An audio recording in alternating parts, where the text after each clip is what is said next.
And there we have the finished deck, or 99% finished deck.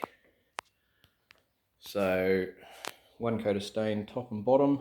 I did second coat the underside, but it went too dark, so we're going to give it a year and then probably restain this again, hence 99% too there.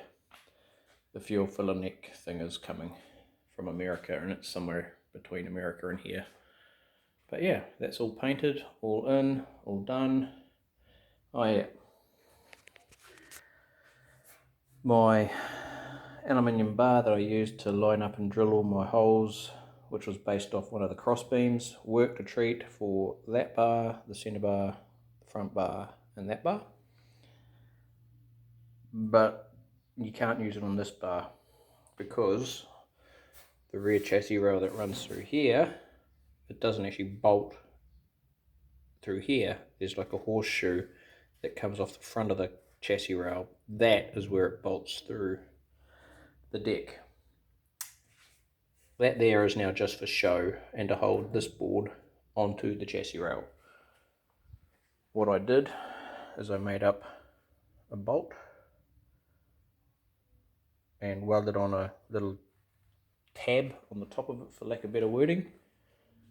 Dropped that in here so that the little tab can only go click left or click right just a little bit as you start tightening up a hidden bolt underneath there, which so there's the one that goes through the rear chassis rail. That is literally holding on the piece of wood.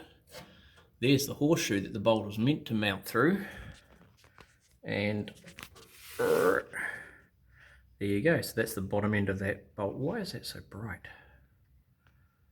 Okay, here we go. So that is the one that undoes the bit. And while I'm under here, I might as well show you my fuel breather. So the pipe comes off the fuel breather, just loops around into the connector and up inside the rear chassis rail there is the fuel breather.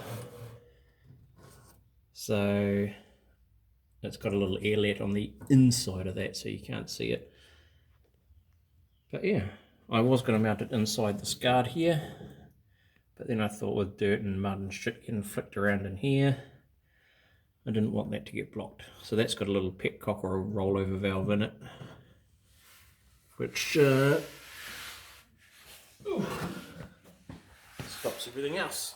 And I've also mounted my 2 number plate lights and my reverse light on top of my number plate, which I'm not showing yet. Ah, bugger it. So I've done that one, and doors tomorrow's job. I've done the front one as well.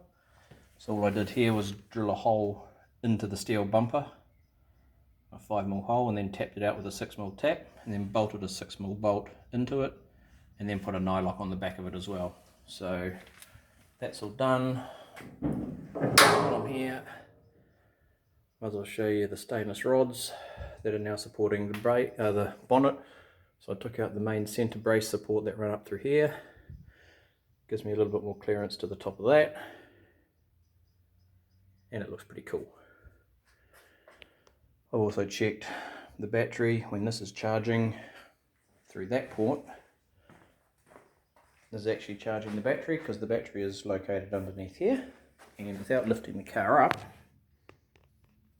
it's a pain in the ass to get to. Sitting on a bracket on the front chassis rail, supported to the bracket on the back chassis rail.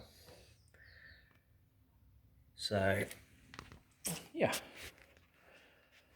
seats finally all mounted in, seat belts are all done and work. And yeah, all I've got to do is mount this door, and all that's going to take is the slotting of this hole here outwards, because I just want to be able to pull that door out a little bit. It's only a few mil, just to give it extra clearance on the guard edging. But yeah, the truck is almost ready to roll. So hopefully the next video it'll be driving.